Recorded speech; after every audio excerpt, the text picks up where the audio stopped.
we're going to take a minute to review what we did last time, and then we're going to continue on.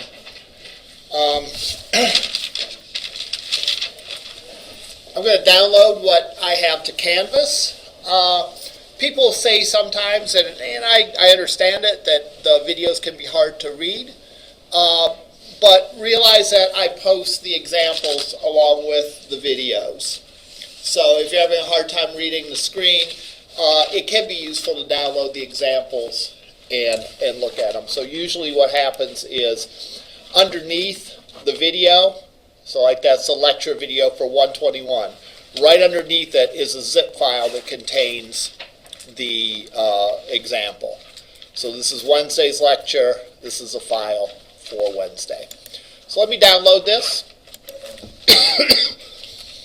Just out of habit, I put everything in zip files. That becomes more important when we have multiple files. Here is the zip file. To extract it, you would double click on it. Click extract. Extract all. Then you can find a place to put it. So in this case, I'm going to put it in the desktop.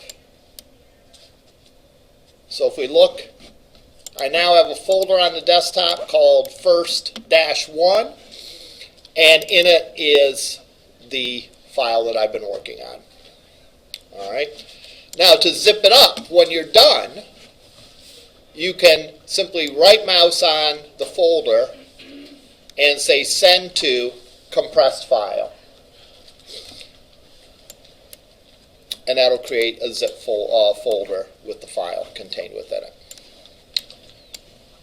Slightly different on the Mac, but I think it says send to compressed file. I forget exactly what it says. I even have a Mac and I don't remember what it says, but it's pretty much the same thing.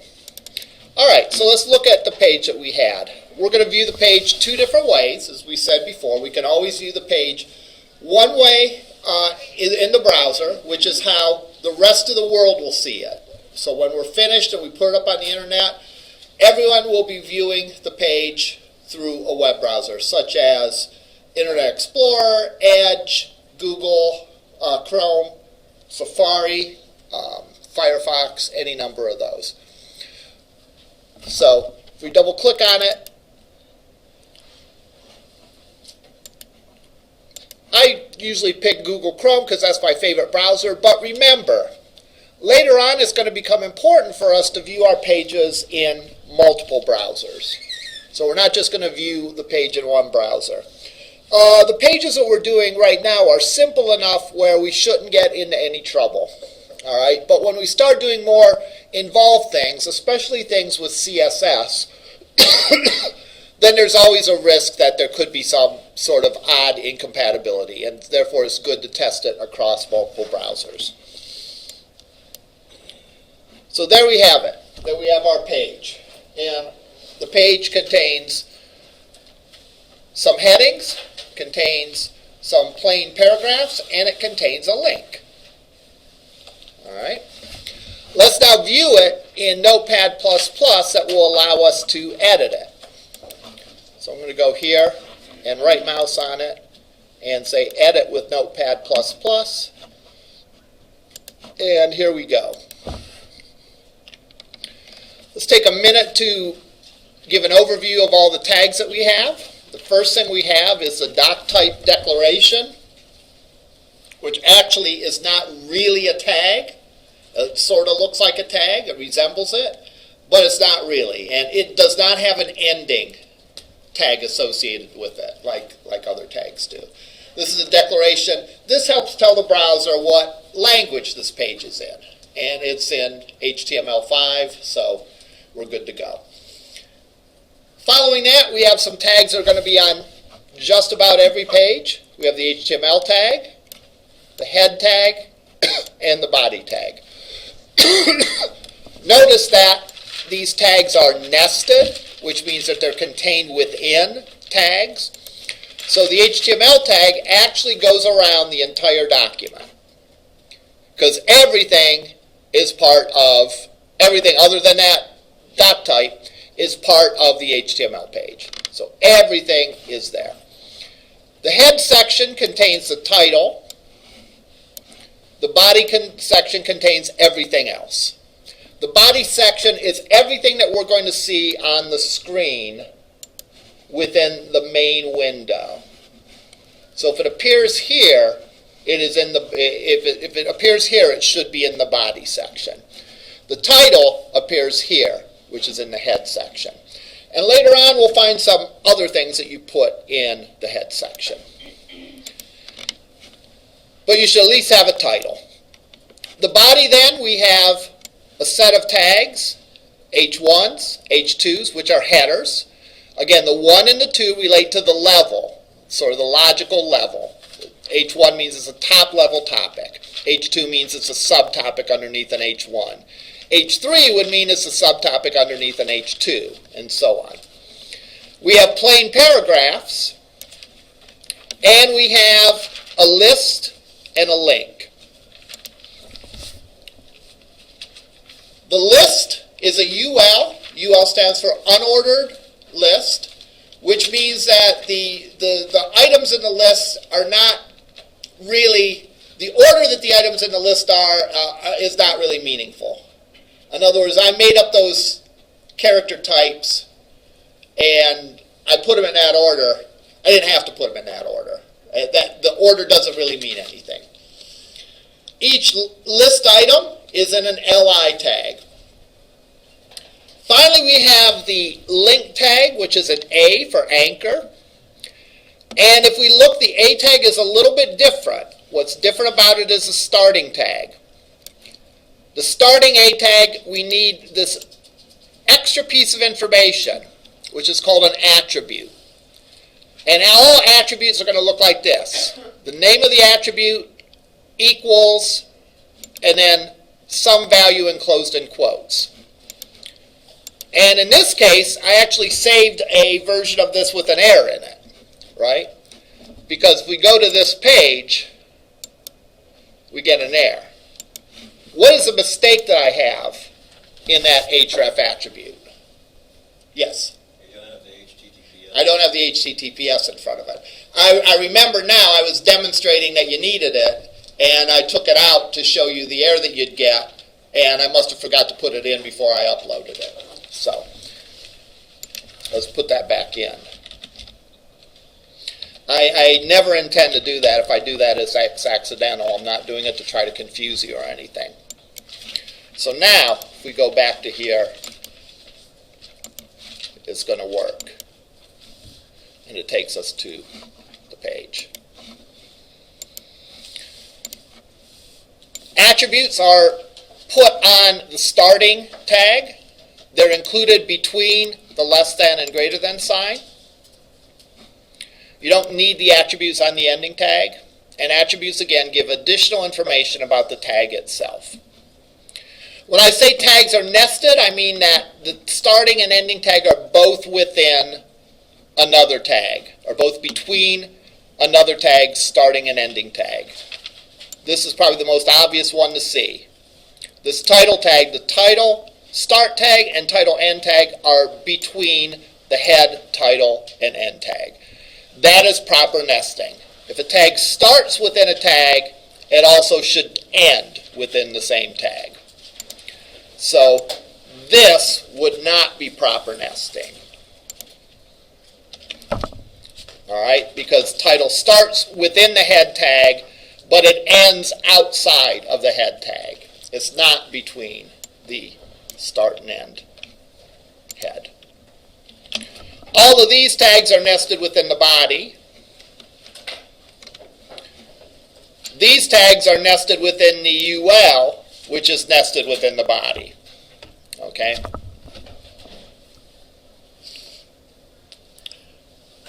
I think that's about it. Other than that, remember that we get to format the page internally in a way that's going to make it more readable. So, for example, in this case, you notice that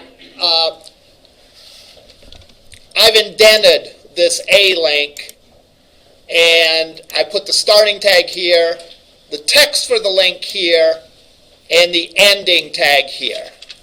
I did that simply because I thought that made it more readable. It doesn't have to be like that. It could literally all be on one line. And from the browser's viewpoint, it works the same. So there I changed it. It doesn't look any different. But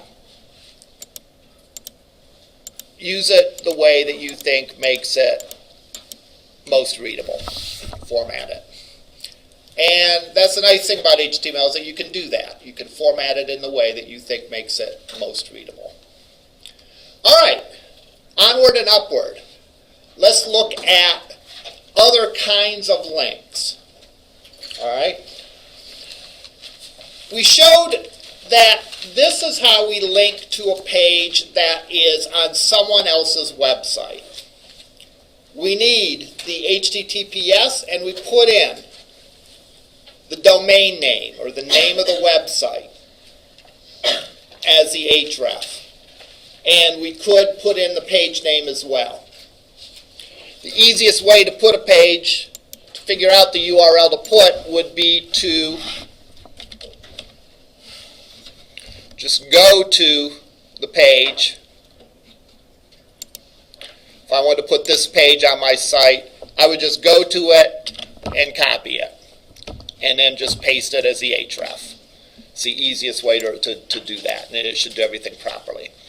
Now, things are a little different if you're on your own website and you're navigating between pages that you have created. So let's say I have a page just about the dice that you use in Dungeons & Dragons. I have a separate page for the dice. All right? So, what I'm going to do is I'm going to copy my web page, copy my first.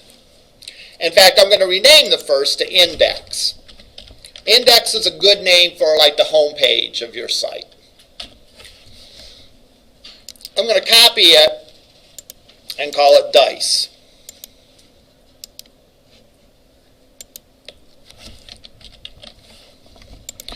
Then I'm going to go into it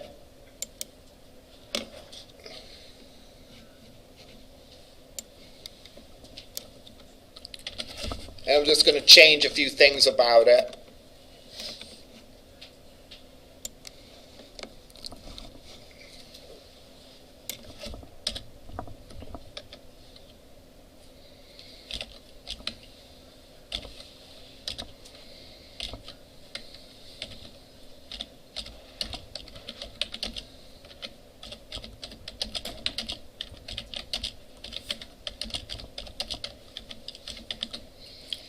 And for now, I'm just going to put a little bit of filler text in.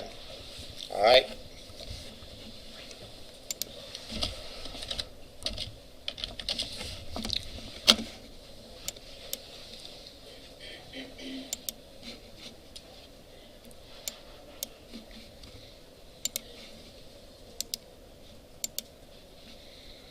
And now I want to create a link to it from this page. So I want to create a page to the page that I call dice on this index page. Well, most of the link is going to be the same. We're still going to have the A tag. It's going to have an href on it. You can leave some space in your notes because we're going to type something in there. We're still going to have the text that you click on, and we're still going to have the ending tag. Okay? So far it looks the same as the link to someone else's page. The difference is if it's one of your own pages and it's in the same folder, you don't need to put the domain name. You can just put the name of the page. So in this case, I can just say I want to link to dice.html. And that'll work because it's in the same folder, it's my page, It's not out on some other website, and so I can make a link that looks like that. So in that way, it's even simpler. So I save it.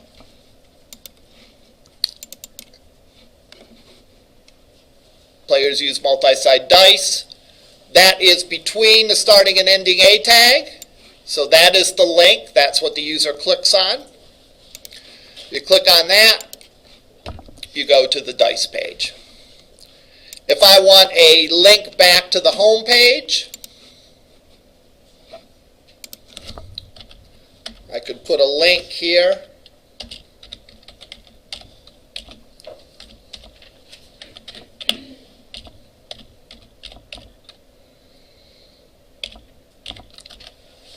That says return home. Now later on in the semester we'll talk about what if that page is in a different directory. Because just like files on your USB drive or on your hard drive on your computer, you can create multiple directories just to organize things. You can do that with websites too. But we're not going to worry about that right now. All right, we're going to keep it simple, keep everything in the same folder. All right? And if it's in the same folder, all we need to do is the file name. So now I have a link back to the home page. So I can click return home, go to the home page. I can click this and go back.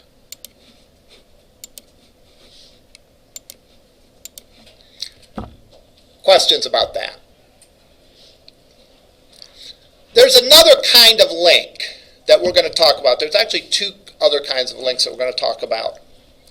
And one of the other kinds of links is very often used with frequently asked questions. A lot of web pages have a frequently asked question page where you have a whole page of the most frequently asked questions. And you click on the question and it takes you to the answer. And depending on how that frequently asked questions page is organized, you might stay on the same page. You might just click and go to a different section of the page. So we're going to look at how to send the browser to a different section of the page. Let me go to Canvas and show you an example.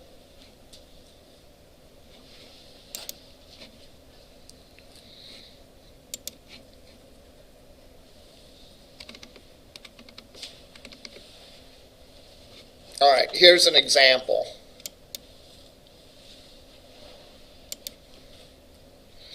All right, here's a frequently asked question for OpenOffice, which is an open source, free software that is like Microsoft Word and Excel and all those. Notice we have a set of links here. If you click on the link, though, we're going to stay on this page. We're not going to a different page. We're just going to go to a different section of that page. So if I click that, I go to question number 2. If I click that, I go to question number 11.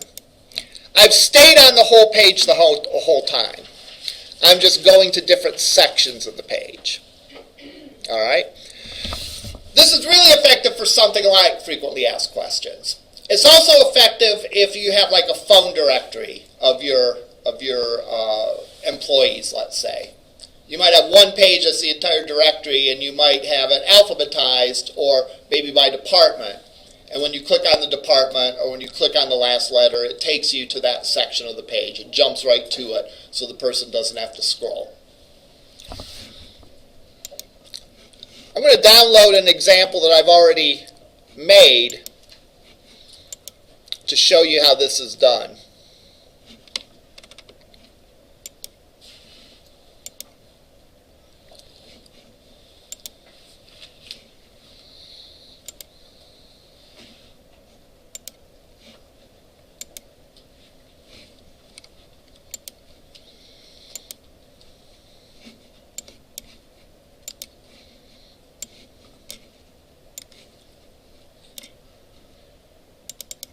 Okay, here we go.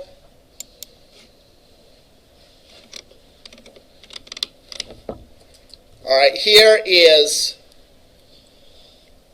sort of your first homework assignment. All right, except I don't have real text here. I have what's called Greek text. Greek text is something that graphic designers and web designers use as just sort of a placeholder text. So like if I was working on the layout of a web page and maybe I don't have the article written yet, all right, I might use Greek text in its place. And that way, you know, I can figure out how I want it to lay out, and I can get everything working, and then when I get the real article, I can just pop it in place. But notice that if I click on one of these things, I go to that section becomes visible. All right. So let's see how that is done. That is done by having links that basically look the same. There's the start tag, there's something to click on, and then there's an A, end tag. But the href has a pound sign and something after it. So it doesn't have the HTTPS, it doesn't have the name of a file, it has pound sign something after it. Now what is that something? That something is an ID of a section of the page. So when I click on this, because it says pound sign HTML answer, it takes me to this thing on the page. So this ID, again, is an attribute. It gives information, extra information about that element. So an ID is, you can think it like the name of that tag. All right. This H2 tag has an ID of HTML answer. So when I say up here, go to that place, go to ID HTML answer, it jumps to this. And when I say go to CSS answer, it goes to that. Go to JS answer, it goes to that.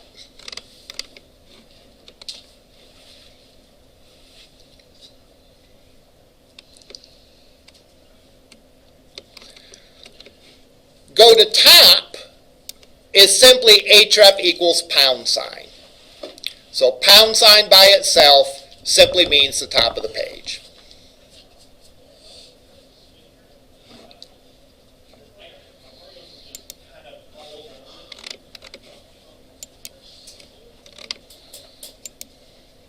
So I click on it, I can go to the top, I can go to the JavaScript section.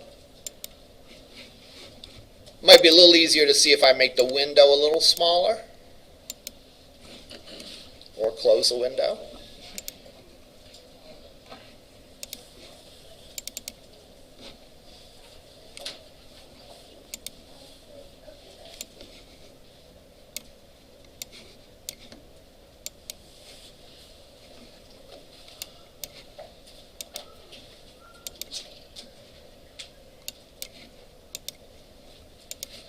Questions about this?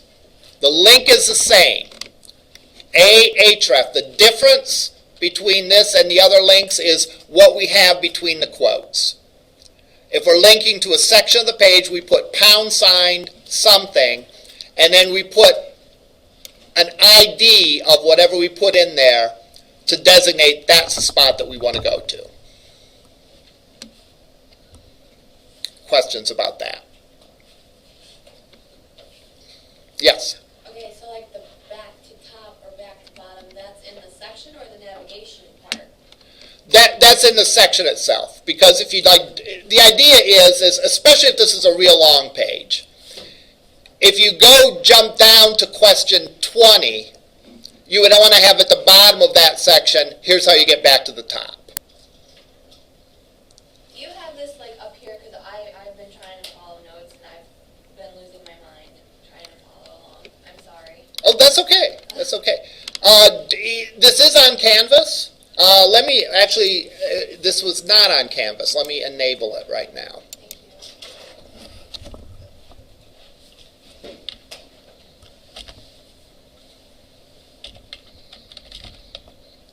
is posted, but I had not enabled it yet because we hadn't seen it in class yet. Would it be under like module? Yeah, it would be under week 2 module when I enable it.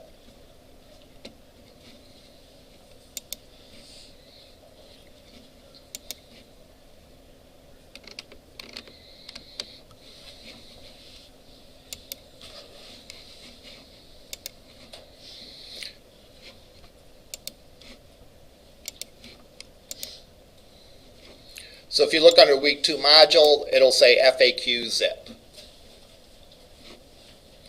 And that's where it will be.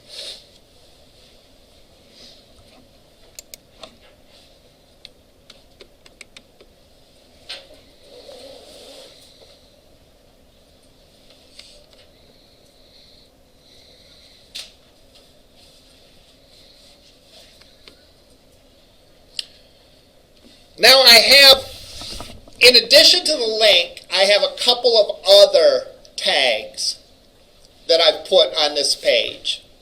These tags are used to sort of organize the pages into sections. Because most websites, if you look at most websites, most web pages, there's some sections that are on like just about every web page. So if we go to, it doesn't matter if we go to Amazon.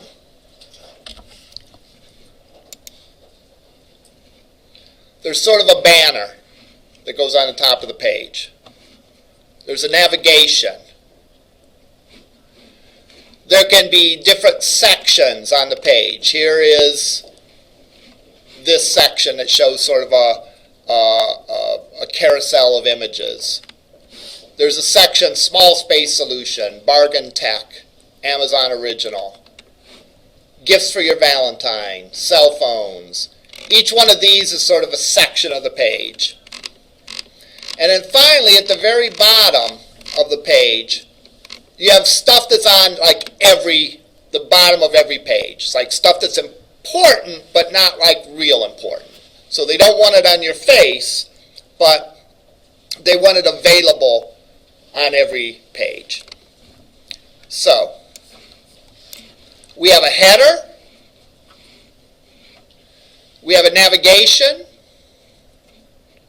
we have different sections or different articles, and then we have a footer down here. So in this example, I've introduced those for you. I have a header.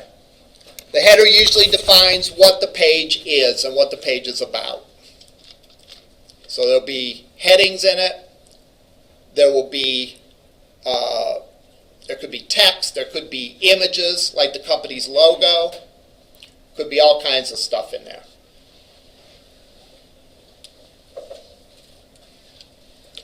Yes? So when the book was talking about absolute relative, that's the references when you've got a full web page link, or what the relative would be that dice.html you did, right? Yes. Yes. When you talk about an absolute reference to a page, it contains the full path of the page, including the name of the web server, the name of the domain. And it starts with HTTP. So that's how you have to refer to web pages that are on someone else's server. Pages on your own server, you actually could do both ways. But the easiest way for us to learn it is to just do it as a relative and just put the name of the web page in. Okay, so that's the header section of the page. It's like this up through here. Next section is the navigation section. And the navigation section is how you get around the page or the site or whatever. So I have a nav that contains a UL and 3 LIs.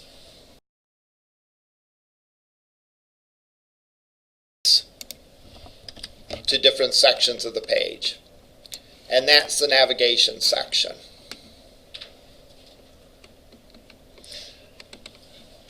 finally, I have a different section for each answer to the frequently asked questions.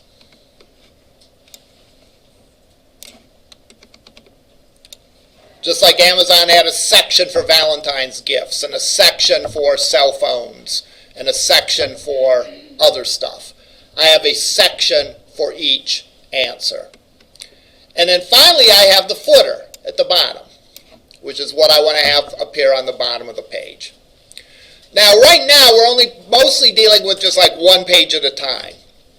But one of the things that we'll see as we get further in the course is that we want some kind of consistency between the pages. So we're going to want the header, the navigation, and the footer to look pretty much exactly the same on all our pages if we were to develop a site. And then that middle area with the different sections in it is going to be different.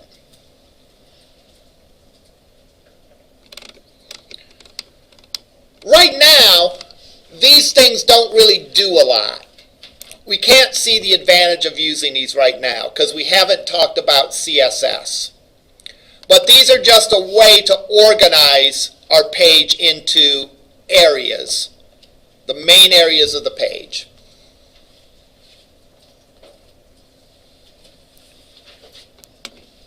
These tags were introduced with HTML5. All right? They're called, I believe, the HTML5 structural tags because they define sort of the basic structure of a web page. Got a header, you got navigation, you have some sections, and finally you have a footer. There are two more tags that are not included in this example. One is called an article. An article and a section are roughly the same thing. They're just a subdivision of the page. I would make it, you could, it really doesn't matter as long as you're consistent. Call it an article, call it a section, really doesn't matter. The other one is an aside. An aside is sort of an article that is related to another article. Let's say we were a sports web page and we had an article about the Super Bowl coming up this weekend. There might be an aside that talks about the city that the Super Bowl is in and what the weather is supposed to be. All right?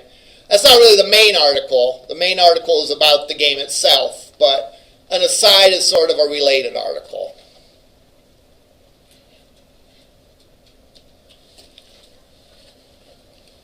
Now, one part of this gets very confusing, and I want to remind you at this point, I'm not the one that made this up. All right, so don't blame me. I'm just explaining it to you. But the difference between a head and a header, all right, that's a little confusing. The head of the web page is one of the two main areas of the web page, the head and the body. The header is part of the body, and it's sort of the header on the page. Sort of on, typically it's going to be on the top of the page. Now, inside a header, a lot of times you have headings, these H1s, H2s, H3s, and so on.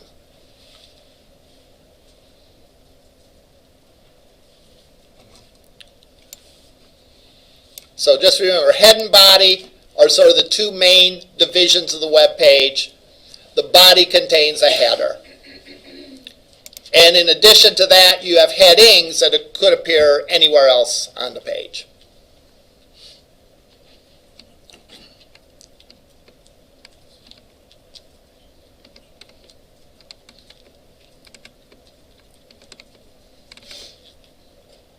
Now, there's one more kind of link that we're going to talk about before we go on to the next topic. And that is an email link.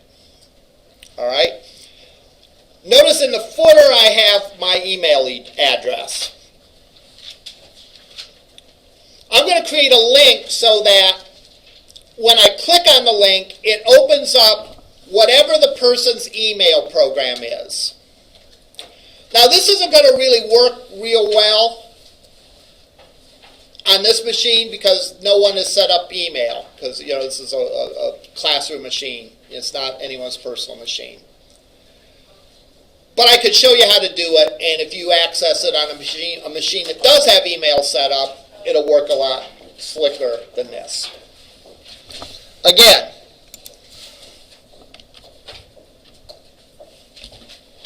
same thing. Href equals. Then you have the quotes. Then you have the end A tag. In this case, this is what you click on. You then put in, as the href, the word mail to, colon, and then the email address.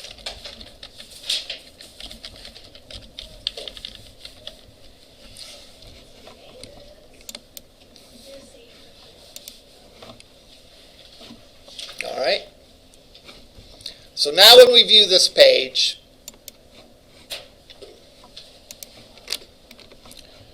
that's a link, and if I click on it, it's confused. It doesn't know, it doesn't have an email program set up, but if I had an email program set up, it would open up my email, and it's asked me to add an account and all that. I would assume on a person's actual machine they would have some email account set up, in which case it would take you right to compose a new email to mzellers@lorainccc.edu. So there's 4 different kinds of links we've seen. Link to someone else's page, link to one of our pages, link to a section of the page, link to email. And they all are mostly the same.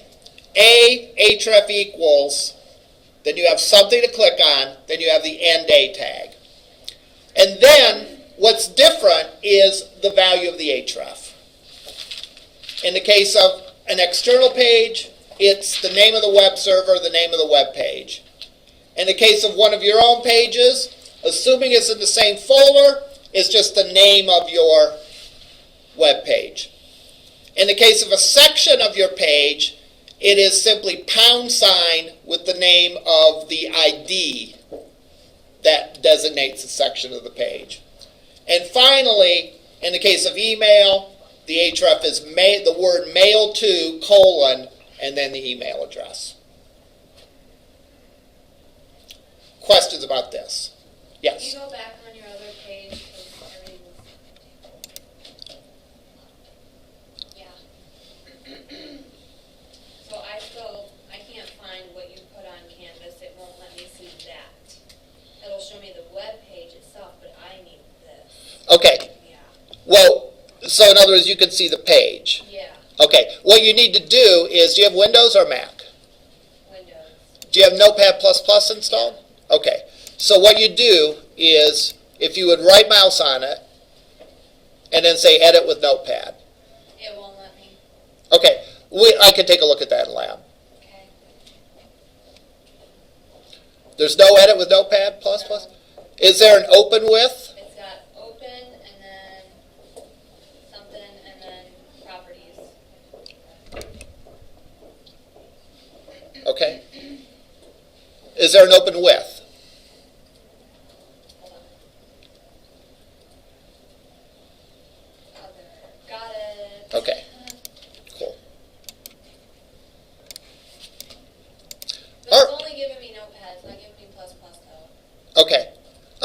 You could, for now, you could open up a Notepad, and we could take a look in lab to see about Notepad++. Couldn't you open up Notepad++ and then within that go to File, Open? Yeah, you could do that. You could open up Notepad++, go to File, Open, and then, It's coming out like crazy. okay. Well, we could take a look in lab.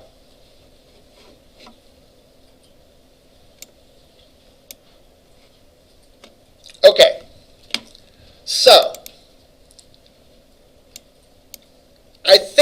time to introduce the second language that we're going to be using in this class. Because we've studied HTML for 3 classes now. It doesn't mean you know everything about HTML. But the basic idea of HTML is pretty simple. You have tags. Tags have beginning and ending tags. They go around text, and those tags explain what that text means. All right? And the other thing with tags is we have attributes. And attributes are additional information about tags. And we've seen those with links, and we've seen those to put an ID on a tag. When we study anything else in HTML, that's the stuff that we're going to learn. How do you put an image on the page? Well, what's the tag? What attributes do you put? How do you use those to make an image appear? All right? So as far as concepts go, there aren't that many more concepts in HTML. It's just learning more specific tags. All right? So we are going to talk about a new concept, though, and that is the concept of CSS. And CSS allows us to control the appearance of the page, how the stuff on the page looks. HTML is meant to show the content of the page. All right? CSS will show or is used to describe the appearance and the layout of the page. So, I'm going to start with this page, with my FAQ page. And I'm going to add some style to it. All right? Now remember that if we don't put any CSS on our page, the style of the page is determined by the browser defaults. Okay? So, this font is probably Times New Roman. Text is black. Background is white. H1 tag is this big. H2 tag is this big. The links are blue if we've never visited them, and they're magenta if we did visit them. All right? See, notice that one's blue because we haven't visited that link yet. Whereas these are magenta because we have visited their link. Those are all browser defaults, and they're pretty standard. Just about every browser will use these defaults because that's what people are used to. All right? But the only difference is different browsers might use a different default font. All right? But you can override in your code any default that the browser has through your CSS code. I'm going to start out putting my CSS code as part of the head section of the web page. And I'm going to do it with a tag called the style tag. The style tag tells the browser you're not in HTML land anymore. You're in CSS land.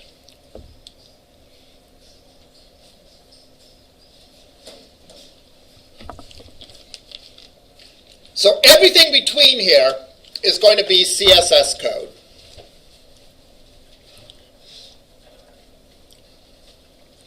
Now, CSS is a set of rules about what on the page do we want to look what way. So there's 2 parts to every CSS rule. There's what is called the selector. And the selector, as the name implies, chooses what on the page is going to get that style rule. So if I were to say body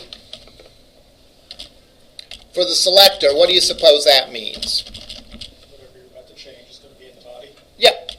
In other words, whatever style rule I put in is going to get applied to the entire body. Well, what is the entire body of the page? It's the whole page, right? So in other words, if I go and I put a rule in the body, more or less that applies to everything on the whole page. All right? So, how do we define the rule then? Well, we define the rule by saying, what about the page do we want to change, and what do we want to change it to? So I could say color, let me do this first, background, yellow.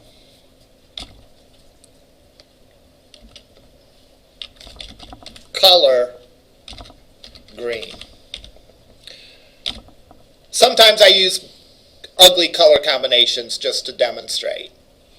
All right? So notice what this looks like. Selector.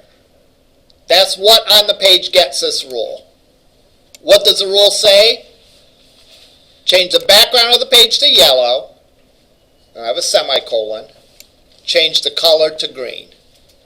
And that's all within these kind of curly brackets. Braces, I think their official name is. So if I do this and save it, and look at this page again, that's what the page looks like.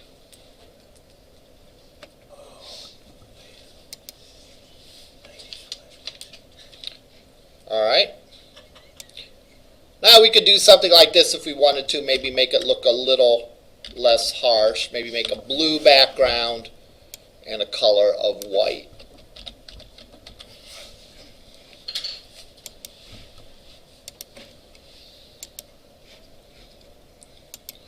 Now, notice the links are still the kind of odd magenta color. That's because, again, that still comes from the browser default. So we haven't specified how we want links to look, so it still gets the browser default.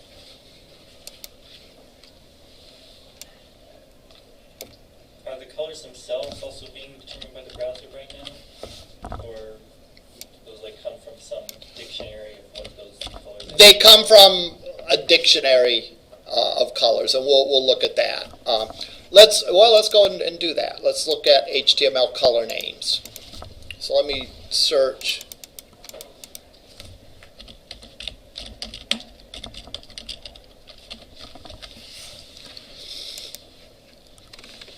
All right, Alice Blue.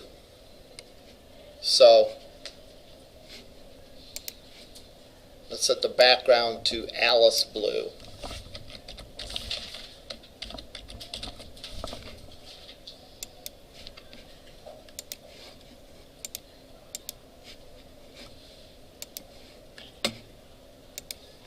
Typing in that coordinate, like letters and numbers, also change the order to that as well? Yes. Okay. We're going to start out just talking about color names.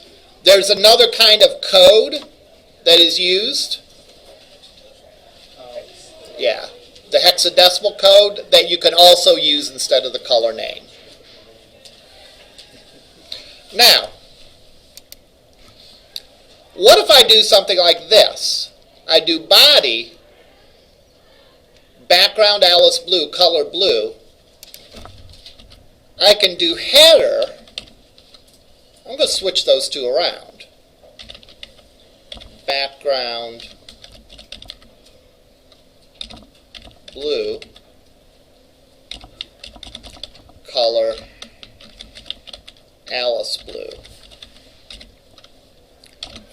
Well, everything in the body is going to get this, except the header section is going to get this rule. Is it important that the header is underneath the body when labeled like this? Sometimes the sequence matters, but in something like this, it does not matter. We could have it in either case.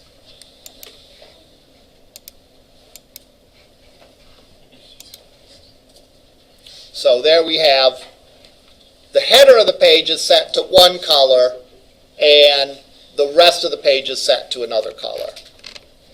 And we could do something with the footer if we wanted to.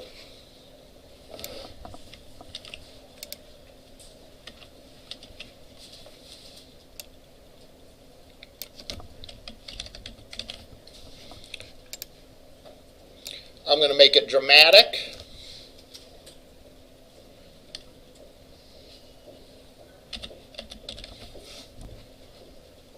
No, maybe not dramatic.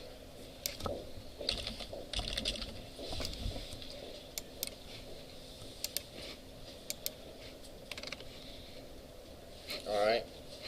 Yeah, we can't see that because the link is blue on blue. So, Quick question. yeah. In your body background, Alice blue, semicolon, you got a space and color, but in header and footer you don't. Is that space? Yeah, it doesn't matter. Doesn't matter? Yeah. Or you could run them together and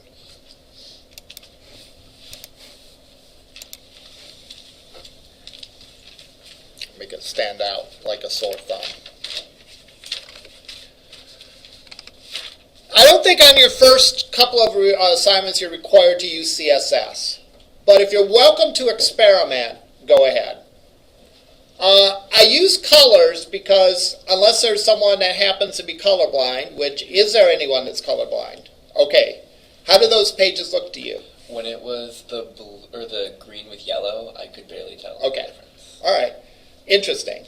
We'll talk more about this later on in the class, about using good contrasting colors. All right. And there's software available that helps you see the way that a colorblind person would see a page. All right. So we'll talk about this going forward. All right. But generally, that's the reason that I use colors is, unless there's someone that's colorblind, that's the most obvious thing I could change. If I change the font from Times New Roman to Georgia, you might not notice that. But if I change the color, typically people do notice. All right. So experiment with this. Try things out. And we'll talk a lot more about this going forward. We'll spend probably a good part of time on Wednesday talking about this. And then pretty much for the rest of the semester, we're going to be evenly talking about HTML and CSS. I will post these examples so you can look at them. And we'll see you in lab.